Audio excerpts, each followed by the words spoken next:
Entre enjeux et défis, une succession d'événements. Une halte sur un fait, une actualité. L'événement qui aura marqué les semaines. L'événement du Sahel. Un rendez-vous hebdomadaire destiné à décortiquer, analyser et commenter l'actualité phare du Sahel. L'événement du Sahel, présenté par Zine Chafaoui.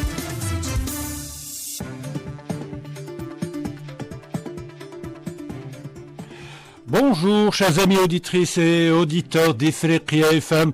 Nous sommes le samedi 4 janvier 2025. Bienvenue dans l'événement du Sahel, une émission hebdomadaire de 42 minutes destinée à décrypter les principaux événements qui ont marqué la semaine africaine. Alors nous reviendrons dans le numéro d'aujourd'hui sur le bilan de la diplomatie algérienne pour l'année qui vient de s'écouler. Alors le numéro d'aujourd'hui est intitulé 2024, l'année du renforcement de la diplomatie algérienne. Alors le ministre d'État, ministre des Affaires étrangères et de la communauté internationale à l'étranger et des Affaires africaines, Ahmed Attaf, a affirmé lundi 30 décembre 2024 à Alger que 2024 a été l'année du renforcement du déploiement de la diplomatie algérienne et de la consolidation de sa place et de son rôle au niveau régional et international. Dans une longue déclaration liminaire, lue avant une conférence de presse consacrée justement au bilan des activités de la diplomatie algérienne en 2024, M. Attaf a indiqué que les 12 derniers mois ont été principalement marqués par la recrudescence et l'exacerbation des conflits et des guerres dans un contexte tendu, sans pareil depuis la guerre froide. Nous étions tenus de nous adapter aux mutations survenues au niveau régional et international, a ajouté le ministre d'État qui a évoqué la poursuite des efforts pour préserver les intérêts de notre pays et renforcer son rôle au niveau arabe et africain dans le monde musulman, tout comme en Méditerranée et en dehors de ses appartenances. Cette conférence, organisée sur instruction du président de la République Abdelmadjid Tebboune lors de son discours à la nation prononcé devant les deux chambres du Parlement, a été par ailleurs mise à profit par Ahmed Attaf pour faire le point sur certaines questions internationales importantes. Alors, quel est le bilan de la diplomatie algérienne de l'année 2024 ? Quelles sont les priorités de la diplomatie algérienne en 2025, dans quelles conditions l'Afrique aborde cette nouvelle année? C'est justement ce dont nous allons débattre avec mes deux invités. Alors pour en parler, il y a avec nous Ahmed Kateb, ancien directeur de la chaîne de télévision Canal Algérie et actuellement chercheur en sciences politiques. Bonne année Ahmed Kateb, bonjour à vous. Bonjour Zine Chafaoui, bonjour Moukran Touarabi, bonne année à vous deux et bonne année à tous les auditeurs d'Ifriqiya FM. Merci beaucoup. Il y a également avec nous Moukran Touarabi, journaliste politique et consultant de l'émission. Bonjour Moukran Touarabi, mes meilleurs vœux de bonne santé Moukran. Merci Zine, merci à Ahmed Kateb et bonjour à tous les auditeurs d'Ifriqiya FM et à tous les Africains. La bienvenue à vous deux. L'événement du Sahel. Ahmed Kateb, au vu de l'exposé de Ahmed Attaf 2024, est loin d'avoir été une année de tout repos pour la diplomatie algérienne. La machine diplomatique algérienne a pratiquement tourné à plein régime, tant les défis régionaux et internationaux ont été fort nombreux. N'est-ce pas, Ahmed Kateb ? Ah, tout à fait. La diplomatie algérienne n'a pas seulement tourné à plein régime, mais elle s'est déployée tous azimuts. Ahmed Attaf l'a bien dit. Il a qualifié ces 3 dernières années de dangereuses, voire catastrophiques pour les relations internationales, tant on est retombé dans une sorte de loi de la jungle, oui, où le plus fort fait ce qu'il semble bon, oui, et le faible n'a plus droit au chapitre, même pas dans les instances internationales. Et on a vu que aujourd'hui plus que jamais, la nécessité d'un multilatéralisme revu, corrigé, adapté aux défis actuels est très importante. Donc il faudrait peut-être, et c'est là où l'Algérie a bien marqué des points, oui, il faudrait revenir à une sorte de principes généraux qui seront admis par toutes les nations Il faut dire que la Charte des Nations Unies date de 1945. Oui. San Francisco s'est faite au lendemain, tout de suite après la fin de la Seconde Guerre mondiale. Et c'était une architecture faite par les vainqueurs. Oui. Et les pays en développement, les pays émergents, ce qu'on appelle le tiers-monde, ce qu'on appelait le tiers-monde, n'existait pas. C'était des pays colonisés par des empires coloniaux. Et on voit qu'aujourd'hui, l'humanité est faite par ce tiers-État, comme dirait l'autre, pour reprendre l'expression d'Albert Sauvy. Un concept qui renvoie un peu au Moyen-Âge, mais effectivement qui peut s'appliquer tout à la fait, situation présente. La notion de tiers-monde dérive de tiers-État. Oui. Donc, revenons à ce tiers-État, ce tiers-monde qui n'avait pas droit au chapitre. Aujourd'hui, il réaffirme haut et fort sa volonté de peser sur les relations internationales et d'avoir droit au chapitre. Ou du moins, il y a une volonté de rééquilibrage des rapports de force au niveau mondial. Et là, ça ne peut passer qu'à travers une réforme des instances des Nations Unies. Et l'Algérie a fait justement de son mandat en tant que membre non permanent au sein du Conseil de sécurité un mandat pour faire avancer la réforme des Nations Unies bâtie sur des règles communément admises et où le droit international sera plus fort et plus important que la volonté des États. Merci Ahmed Kateb. On a l'impression que la séquence que le monde vit actuellement est dangereuse en ce sens que nous avons des preuves, il y a des faits qui laissent penser, qui accréditent l'idée que la loi de la force a supplanté le droit international, ou du moins il y a une volonté de faire remplacer le droit international par la loi de la force. Et on le voit, cela se produit dans divers endroits de la planète. Oui, et le cas le plus illustratif, ça reste ce qui se passe actuellement à Gaza, en Palestine. Encore une fois, il y a un État criminel voyou qui piétine et qui ignore, qui fait fi de la Charte des Nations Unies, au point où légitimement certains États de l'Assemblée générale de l'ONU demandent carrément à l'évincer, parce que quand on adhère à une organisation, la moindre des choses, c'est de respecter les principes fondateurs. Aujourd'hui, effectivement, c'est la loi du plus fort a pris le dessus sur le droit, sur la sagesse, sur tous les mécanismes qui ont été mis en place après la Seconde Guerre mondiale pour prévenir justement des guerres aussi meurtrières que la Deuxième Guerre mondiale. On le constate tous les jours, avec bien évidemment la complicité de membres permanents du Conseil de sécurité de l'ONU, d'où la nécessité de revoir le fonctionnement de cette organisation des Nations Unies. Ou du moins celui du Conseil de sécurité de l'ONU. Il ne s'agit pas de remettre en cause cette organisation, mais effectivement de revoir le mécanisme pour que l'Assemblée générale des Nations Unies ait moins de pouvoir que le Conseil de sécurité de l'ONU. Les 5 membres aujourd'hui ont failli à leur mission d'instaurer la paix dans le monde, et donc il faudrait revoir les choses de sorte à ce que les intérêts étroits des États membres permanents ne prennent pas le dessus sur l'intérêt du monde d'une manière générale. L'année 2024, on peut dire depuis 2022, il y a eu une exacerbation depuis la fin de la pandémie du Covid-19, il y a eu une exacerbation des tensions entre les principales puissances.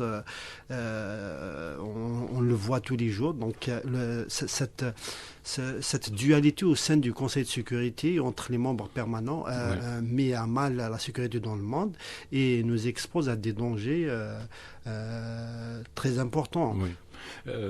Justement, Ahmed Kateb, on a l'impression, alors la planète a vécu une séquence extrêmement difficile avec la guerre froide. On a l'impression qu'on retombe un peu dans le même scénario, même si nous ne pouvons pas parler actuellement de guerre froide. Il n'empêche que nous assistons, comme ce fut le cas après la Seconde Guerre mondiale, à une volonté par les puissants ou par les puissances de procéder à un nouveau redécoupage du monde. Cette séquence-là, les effets de cette séquence, nous les voyons, nous les sentons très bien. Ici, par exemple, en Afrique. L'Afrique est devenue pratiquement un terrain d'affrontement entre puissants et entre puissances. Oui, c'est peut-être un redéploiement qui s'opère de la part des superpuissances, qu'elles soient anciennes ou nouvelles. La séquence présente est assez intéressante dans le sens où on n'est plus dans les schémas d'une guerre froide classique. Oui. On n'a pas un groupe de pays contre un autre groupe de pays. Tout à fait. Il y a une multitude de rideaux de fer. Il n'y a pas de rideau de fer, mais il y a une multitude d'acteurs de type hyperpuissance américaine. Émergence de puissance moyenne. Et déclin de certains nombres de puissances aussi. Et puissance émergente avec des puissances déclinantes. Donc on a 3 catégories. L'hyperpuissance américaine qui, paradoxalement, est perçue comme étant une puissance déclinante. Stratégiquement, on voit son impuissance face à l'entité sioniste. Depuis octobre 2023, Blinken n'a pas réussi à arracher un cessez-le-feu. Fut-il uniquement cette petite séquence de décembre 2023 où en quelques jours, en l'espace de 10 jours, 15 jours, il y a eu un échange de prisonniers, point barre. Et la guerre et l'agression a repris de plus belle. Mais au fond, on voit que les États-Unis n'ont pas réussi, comme par le passé, à obliger l'entité sioniste à se plier à certaines règles, disons. Après, le voulait-il vraiment? C'est une autre question aussi. Ça, c'est une autre période. Mais si on veut, globalement, on voit qu'il y a une incapacité chronique. Et là, ça pose, on est en droit de poser la question par rapport à l'administration Biden, à sa gouvernance, et on se pose des questions sur la transition vers la nouvelle administration Trump. Et là, c'est intéressant d'observer. Maintenant, le deuxième collège, les puissances émergentes, Russie, Chine, Turquie, Brésil, et Iran. Donc on a des acteurs nouveaux qui sont là, qui veulent avoir des parts de marché, qui veulent avoir des zones d'influence, et l'Afrique, pour eux, c'est du pain béni. Et le terrain tout choisi. C'est un terrain tout choisi parce que, entre guillemets, l'Afrique, malheureusement, stratégiquement, redevient une sorte de terra nullius où il n'y a pas de puissance dominante et où tous les horizons sont ouverts. Et tous les horizons sont ouverts, d'autant plus que l'Afrique est intéressante en ce sens qu'elle recèle d'énormes richesses. Surtout les richesses que l'on convoite le plus les aux minerais rares. Les minerais rares. Le troisième collège, j'y arrive, c'est les puissances déclinantes.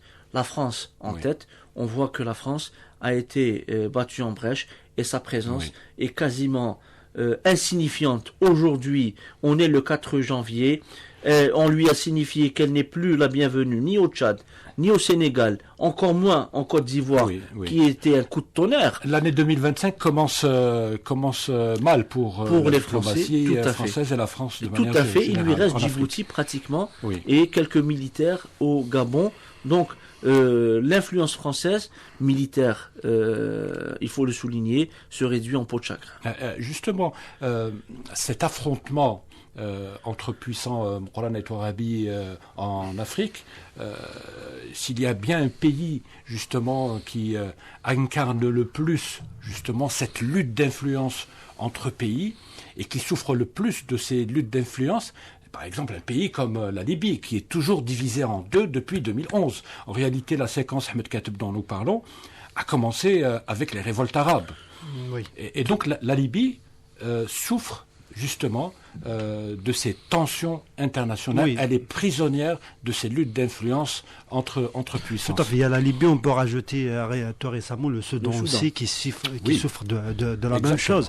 Effectivement, cette histoire d'ingérence dans les affaires internes des pays africains commence à bien faire depuis quand même quelques années. On voit tout l'effort qui est fait par ces puissances qui s'ingèrent en Libye, au Soudan aussi, pour perpétuer la crise, pour laisser les choses telles qu'elles sont, parce que tout simplement ça arrange leurs intérêts. Et c'est les peuples qui payent, c'est le peuple libyen aujourd'hui qui paye.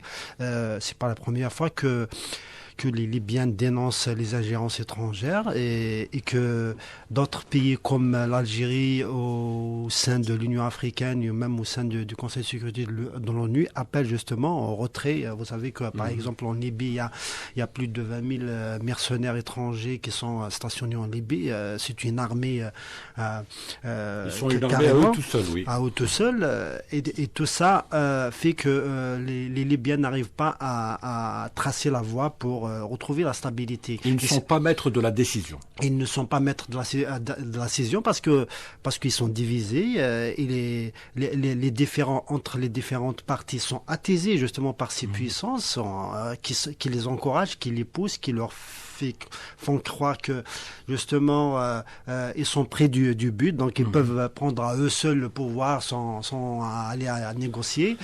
Et c'est de cette manière qu'on entretient les conflits en Afrique pour le même objectif, c'est profiter des ressources naturelles dont jouit ou des positions géographiques. Bien sûr. La Libye a une côte extrêmement importante. Elle a des ports en eau profonde. C'est un pays gazier, c'est un pays pétrolier. Ils ont aussi de l'uranium.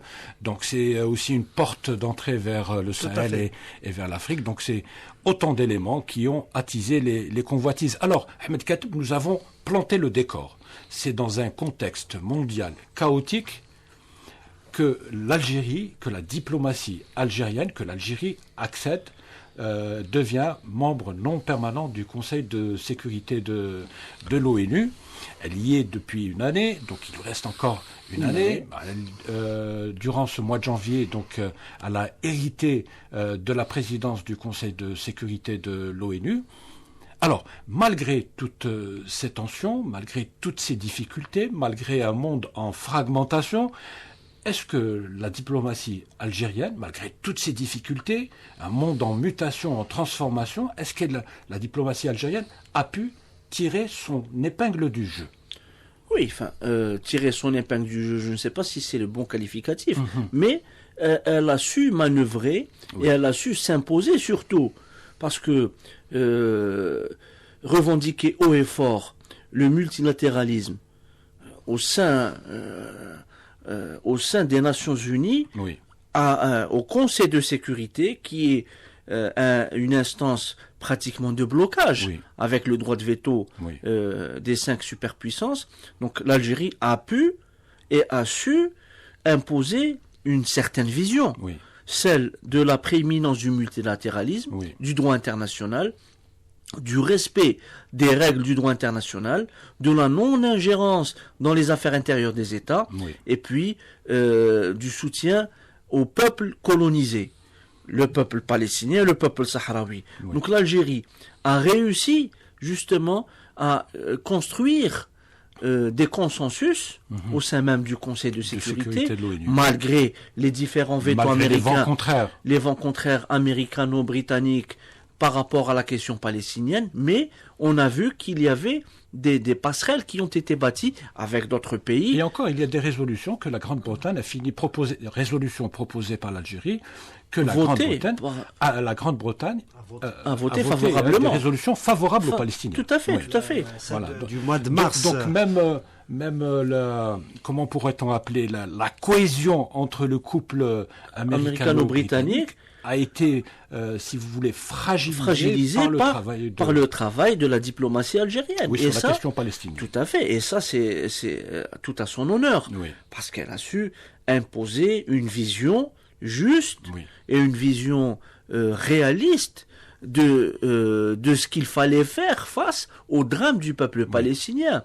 Donc appeler à un cessez-le-feu immédiat, appeler également à la cessation des hostilités, criminaliser l'entité sioniste par rapport à ces différents crimes. Et on a vu hier le premier acte, la première réunion du Conseil de sécurité présidée par l'Algérie et appelée par l'Algérie, consacré à la situation du secteur sanitaire dans la bande de Gaza. Oui. Et tout le monde a à l'esprit l'affaire de l'hôpital Kamal Adouane Oui. et de son directeur et de ses malades et de ses Qui patients. est en prison actuellement, qui- qui a été incarcéré. Incarcéré, on ne sait pas s'il Oui. a été torturé, Oui, on ne sait pas oui. s'il est encore en vie, quid des blessés, quid des malades qui se trouvaient Oui, oui. dans l'hôpital, du personnel paramédical. Donc toutes ces questions restent posées et on voit que l'entité sioniste est dans une posture purement criminelle pour tuer au maximum Oui. d'individus palestiniens. Très bien. Mouqaït Rabi, le ministre algérien des Affaires étrangères, a procédé lundi dernier donc, au bilan de la 2024 de la diplomatie algérienne. Et dans son bilan, il a rappelé que c'est le président de la République, Abdelmadjid Tebboune, qui a fixé une feuille de route à la diplomatie algérienne, une feuille de route composée de 4 principaux axes. Le premier axe a consisté la première mission de l'Algérie a consisté à être la voix de l'Afrique, la voix du monde arabe, la voix du monde musulman au sein du Conseil de sécurité de l'ONU. Oui, tout à fait. Depuis, en fait, l'Algérie a été élue membre non permanent au Conseil de sécurité Oui. en juin 2023, juste après le président algérien Abdelmadjid Tebboune s'est exprimé sur le sujet. Il a déroulé en quelque sorte le programme de l'Algérie au sein de ce Conseil de sécurité. Il a fixé les priorités de ce Conseil. Et effectivement, la principale priorité est de défendre les causes justes, Oui. pour être en phase avec l'histoire et les principes de la diplomatie algérienne, héritée justement de son histoire récente. Donc les principales causes que l'Algérie a fixées comme objectif à défendre, c'est la cause palestinienne et la cause sahraoui. Comme par hasard, l'Algérie justement a accédé au Conseil de sécurité de l'ONU au moment où une terrible agression contre Gaza se déroulait. Donc, Oui, il y a eu le octobre, quelques mois après, donc en janvier 2024, l'Algérie a accédé au moment où justement la Palestine était sous les bombardements de l'armée sioniste. L'événement du Sahel. Ahmed Kateb, juste pour rebondir sur ce que vient de dire Mouqaït Rabi, donc l'Algérie s'est proposée dès son accession au sein du Conseil de sécurité de l'ONU en qualité de membre non permanent, s'est fixé pour mission d'être le porte-voix de l'Afrique, du monde arabe, des musulmans, mais également de tous les peuples opprimés de la planète. Ce qui est rare pour un pays qui accède au Conseil de sécurité de l'ONU, c'est de définir son agenda politique en concertation, en collaboration avec les ensembles régionaux. Donc pour l'Afrique, l'Algérie s'est rapprochée de l'Union africaine justement pour essayer de serrer les priorités de l'Afrique afin de les exposer au sein du Conseil de sécurité. Elle a fait de la même chose avec la Ligue arabe, elle a fait la même chose avec l'OCI, et elle a fait la même chose également avec tous les pays qui actuellement vivent des situations problématiques, c'est-à-dire en termes de concertation. Je pense que très peu de pays ont suivi la voie algérienne. Oui, parce que l'Algérie est un pays qui croit au multilatéralisme. Oui. Et l'Algérie, la diplomatie algérienne est le fruit de son combat libérateur. Et l'Algérie est l'un des rares pays à avoir arraché haut la main le recouvrement de sa souveraineté face à un colonialisme barbare, Oui. qui était un colonialisme sans aucun visage humain, Oui. encore moins de pitié. Donc on peut comprendre pourquoi l'Algérie coordonne et pourquoi l'Algérie Oui. a mis la barre très haute par rapport aux questions de décolonisation, de soutien au peuple opprimé, parce qu'elle-même, et à travers son histoire, elle a combattu pour arracher son droit à exister et à être dans les instances internationales en tant que nation souveraine, après 132 ans de spoliation de sa souveraineté.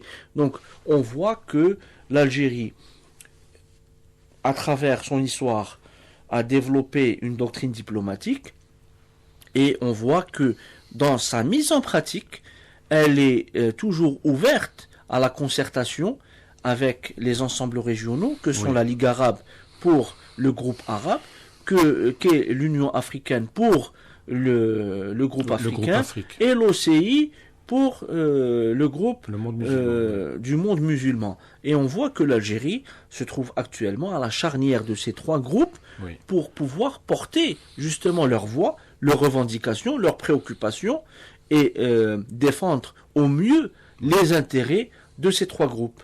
Et n'oublions pas également les synergies construites avec l'Amérique latine et avec les pays d'Asie aussi. Bien évidemment, pour preuve le A3+, donc les trois pays africains du Conseil de sécurité, plus Guyana, qui représente l'Amérique du Sud, et on voit également les synergies avec les pays du continent asiatique, notamment le Japon, la République de Corée, avec qui l'Algérie a pu construire des synergies, a pu construire des consensus par rapport à de nombreuses résolutions qu'elle avait présentées.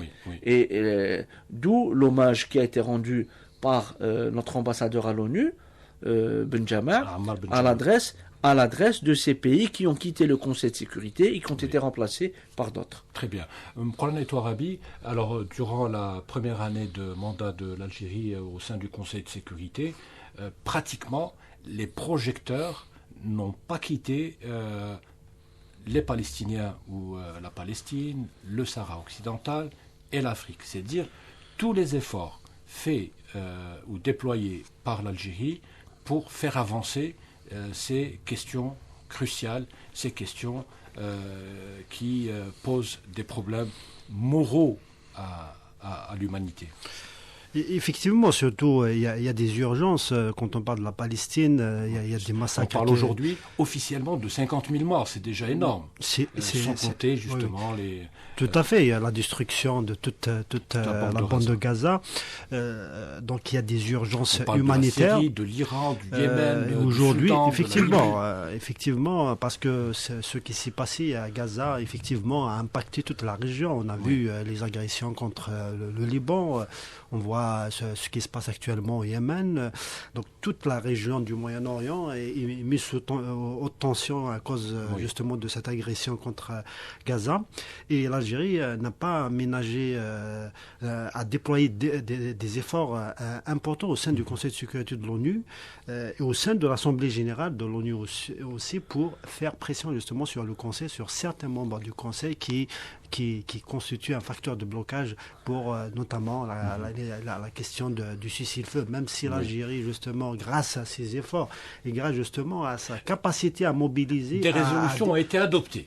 Elle a réussi à faire passer une résolution où le veto américain ne s'est pas manifesté. Exactement. Ils ont préféré s'abstenir. L'Algérie n'a pas cessé de dialoguer avec les États-Unis d'Amérique, même s'ils ont imposé leur veto. Il y a eu beaucoup de communication entre les deux ministres algériens et américains en charge des affaires étrangères. Et l'Algérie elle a aussi déployé beaucoup d'efforts pour faire passer notre résolution pour donner l'adhésion à part entière de membres permanents, membres des Nations Unies à part entière pour la Palestine. Donc elle a proposé une résolution dans ce sens qui malheureusement a été bloquée par le veto de certains membres, notamment américains. Mais l'Algérie a rebondi au sein de l'Assemblée générale des Nations Unies en réussissant à faire adopter ce texte par l'Assemblée générale des Nations Unies avec pratiquement 150 membres donc ce qui a constitué un exploit. Et aujourd'hui encore une fois, l'Algérie, qui est toujours membre du Conseil de sécurité de l'ONU, compte bien remettre sur la table du Conseil de sécurité cette question de résolution parce qu'elle est convaincue que le problème palestinien ne peut pas être résolu que par la reconnaissance d'un État palestinien à part entière, avec les frontières de 67 et la capitale Quds-Est. Donc l'Algérie, justement, Ahmed Kateb a souligné la capacité de l'Algérie justement à dialoguer avec toutes les parties, à créer des mouvements au sein de l'Assemblée générale des Nations Unies par rapport à certaines questions. Donc elle a réussi à fédérer les forces et les synergies qui sont là. Vous avez parlé que l'Algérie au sein du Conseil, elle a beaucoup collaboré avec les autres membres non permanents. Vous savez qu'il y a des membres non permanents. Elle a collaboré avec le Japon, avec l'Équateur dont les mandats sont terminés, avec Malte, avec la Suisse, avec Mozambique dont les mandats sont terminés. Et aujourd'hui aussi, elle a déjà commencé à prendre attache avec les nouveaux membres qui arrivent, le Danemark avec lequel déjà la diplomatie algérienne il y a eu des échanges récemment. La Somalie tout récemment aussi.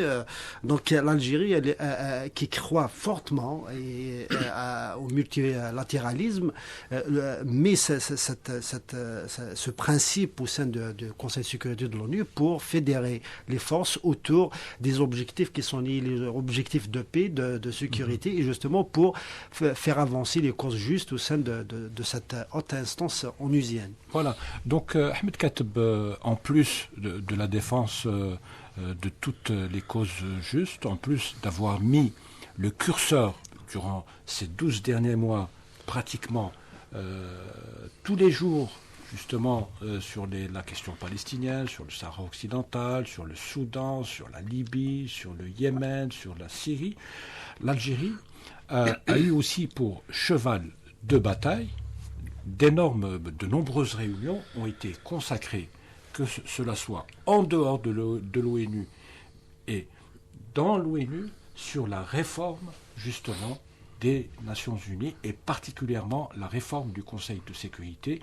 Il s'agissait pour l'Algérie de rendre justice à l'Afrique et à certaines régions du monde qui n'ont jusque-là pas eu droit de citer dans cette instance onusienne. Tout à fait. Comme on l'a dit tout à l'heure. Oui, par exemple. On l'a dit tout à l'heure. Donc la Charte des Nations Unies date de 1945. Oui. Elle est pratiquement désuète. Elle n'est plus conforme au monde actuel, aux enjeux actuels. Et la question de la réforme de la gouvernance mondiale, à travers la réforme de la Charte des Nations Unies, s'impose. L'Algérie a pu, durant sa première année au sein du Conseil de sécurité, faire un travail de groupe, de sensibilisation, de lobbying, tout à fait, par rapport à la réforme des instances onusiennes, mais surtout du Conseil de sécurité. Pourquoi ? Parce que on voit que déjà le Conseil est constitué de 5 membres permanents, de 10 membres élus, oui, qui représentent le reste du monde, disons-le, et le droit de veto, donc ce droit de blocage et d'obstruction, n'est conféré qu'à 5 pays à travers le monde, les 5 vainqueurs de la Seconde Guerre mondiale. Donc, on a les États-Unis, la Grande-Bretagne, la France, pour le bloc occidental. On a la Russie qui a hérité du siège de l'ex-URSS. Et on a la Chine populaire, dont le siège a été rendu en 1974, grâce à l'effort de l'Algérie à l'époque, pour permettre à la Chine populaire de reprendre et de représenter dignement le peuple chinois, plutôt que la Chine nationaliste ou Taïwan, qui représentait une infime minorité du peuple chinois. Donc on voit que la distribution n'a pas été juste. Aujourd'hui, on penche pour un rééquilibrage des membres permanents du Conseil de sécurité selon les continents. Oui. Donc l'Amérique du Nord est représentée par les États-Unis, mais l'Amérique du Sud n'est pas représentée. Et là, il y a une course entre l'Argentine et le Brésil, par exemple, pour pouvoir siéger. L'Europe a 2 pays plus la Russie, qui est à cheval entre 2 continents. C'est ça. Donc Grande-Bretagne et France. Alors que l'Union européenne se présente comme une puissance économique, politique, normative, etc. Et la logique voudrait que l'Union européenne ait un seul siège. Exact. L'Allemagne revendique un siège, la France traîne la patte, parce que la France, par exemple, ne veut pas partager le feu nucléaire avec son voisin allemand. Pour ne reprendre que cet exemple, quid d'un droit de veto aux Nations Unies. Donc, les enjeux sont là. La Chine représente le grand bloc asiatique. Mais la Chine, déjà démographiquement, est dépassée par l'Inde. Oui, l'Inde, des puissances démographiques, première démocratie au monde, et puissance économique aussi. Puissance économique émergente, donc revendique un siège permanent. C'est ça. Le Japon revendique lui aussi un siège permanent. Oui. Et l'Afrique dans tout ça. C'est ça la bonne question. 1,5 milliard de personnes, un continent de 30 millions de kilomètres carrés qui aujourd'hui n'est représenté nulle part au sein du Conseil de sécurité. Nulle part, et revendique 3 sièges de membres permanents. D'ailleurs, l'Algérie a abrité il y a 3 mois une rencontre dédiée justement à la problématique de la réforme du Conseil de sécurité. De la réforme du Conseil de sécurité. Et l'Algérie a travaillé au sein du groupe A3, donc les 3 pays africains, au sein des Nations Unies, plus le Guyana qui représente l'Amérique du Sud, pour pouvoir faire avancer la réflexion autour de cette problématique de l'élargissement du Conseil de sécurité. Les débats restent ouverts. Maintenant, qui va représenter l'Afrique? Qui héritera des sièges permanents, plus les 4 sièges de membres non permanents? Donc, il y a une proposition même pour que les sièges permanents africains puissent être tournants, puissent être donc évolutifs, et chaque pays pourra durant un mandat, donc d'une année, de 2 ans ou de 3 ans, pouvoir user de ce droit de veto. Très bien. Alors, Moukran Touarabi, on le voit bien, donc l'année 2024 a été une année extrêmement intense pour la diplomatie algérienne. Des victoires, beaucoup de victoires ont été enregistrées, qu'on le veuille ou non.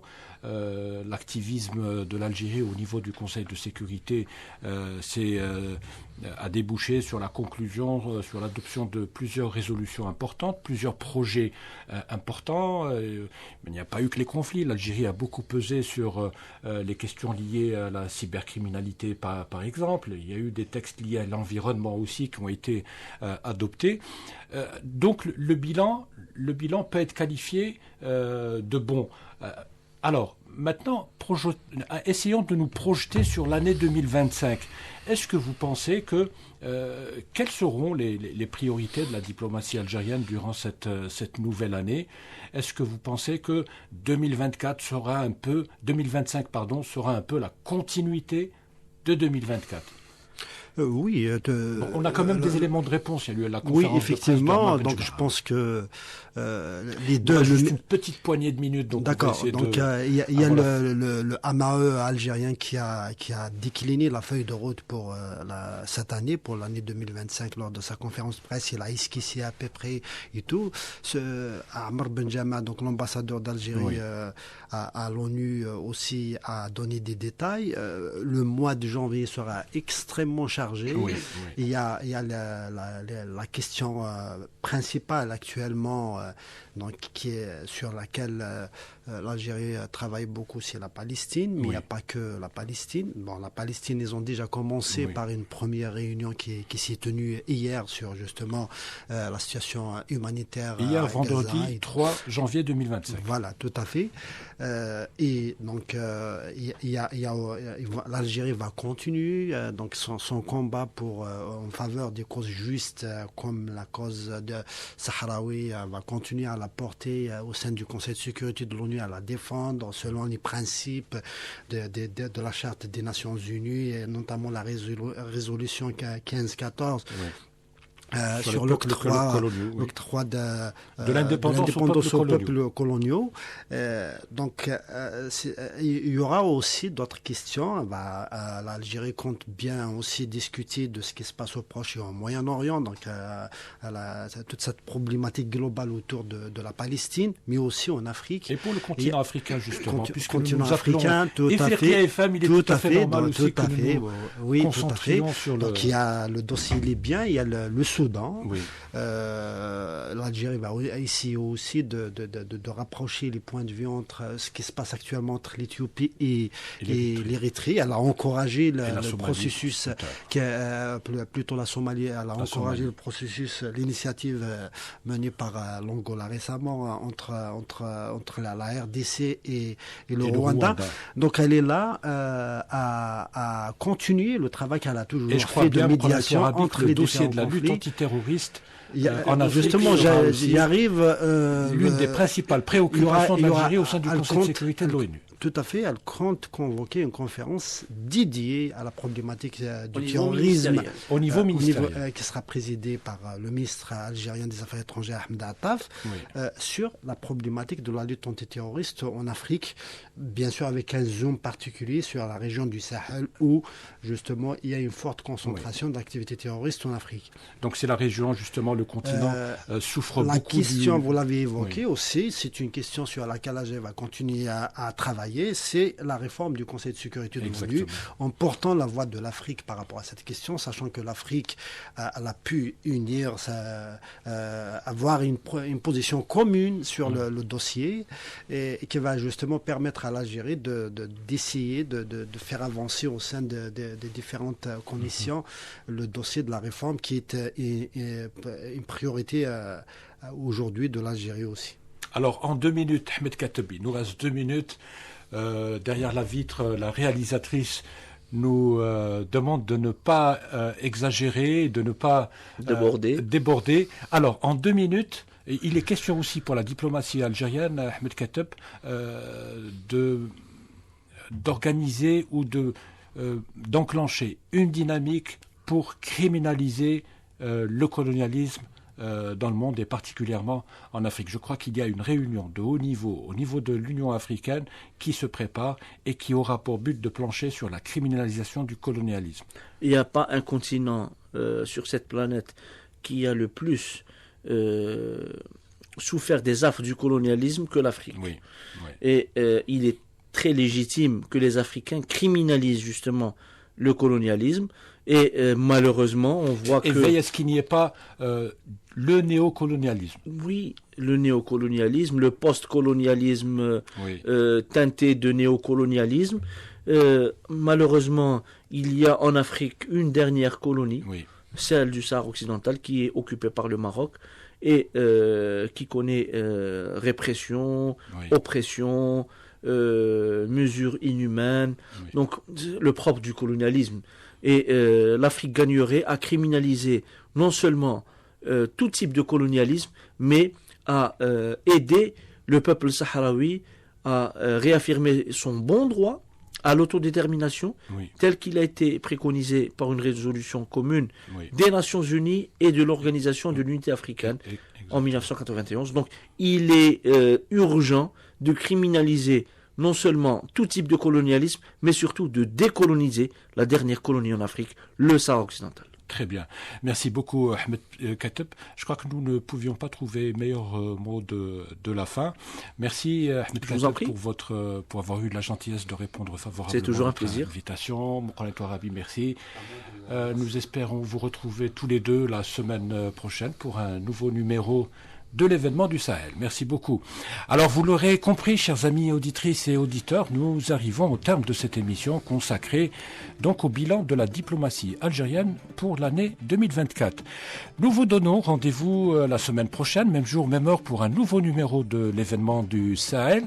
En attendant, vous pouvez continuer à nous écouter sur Internet. Pour cela, il vous suffit simplement de télécharger notre application sur Play Store. Vous pouvez également nous suivre sur notre page Facebook animée par notre service multimédia, un service dirigé par Soumia. Je rappelle que cette émission a été préparée et présentée par Zine Cherfaoui. Elle a été réalisée par Aïcha Amor. À la console technique, il y avait Youssef. Bonne écoute avec la suite des programmes d'Ifriqiya FM. Au revoir.